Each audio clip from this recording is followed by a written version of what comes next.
বর্তমানে দাঁড়িয়ে কম বেশি ওষুধ আমাদের সবাইকেই কিনতে হয়। খেয়াল করে দেখেছেন যে অনেক ওষুধ আছে যেগুলোর মাঝখানে একটা করে লাইন থাকে।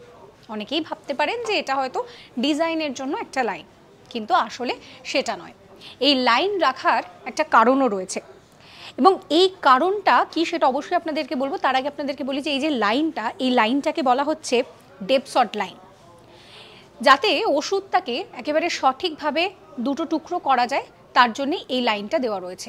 একটু উদাহরণ দিয়ে আপনাদেরকে বলি। ধরুন আপনাদেরকে 1000 mgর ওষুধ খেতে হবে, ডাক্তার বলেছে যে দুভাগে ভাগ করে আপনাকে খেতে হবে। সেক্ষেত্রে দাঁড়িয়ে যাতে কোনো ভাগই বেশি কম না হয়, অর্থাৎ আপনার যে ডোজটা রয়েছে সেটা যাতে সঠিকভাবে হয়, তার জন্যেই কিন্তু এই লাইনটা থাকে। এই লাইন বরাবরই ওষুধটা আপনাকে ভাঙতে হবে, তবে গিয়ে আপনার ওটা 1000 থেকে 500 এই যে ভাগটা, সেই ভাগটা হবে। আবার অনেক ওষুধের ক্ষেত্রে দেখবেন যে কোনো রকম কোনো লাইন থাকে না। কেন সেখানে লাইন থাকে না? তার কারণ হচ্ছে সেই ওষুধগুলো ভেঙে খাওয়ার সেখানে কোনো রকম কোনো জায়গা নেই। মূলত হাই পাওয়ারের যে ডোজগুলো থাকে সেই ওষুধগুলোর ক্ষেত্রে এই লাইন দেখতে পাওয়া যায়।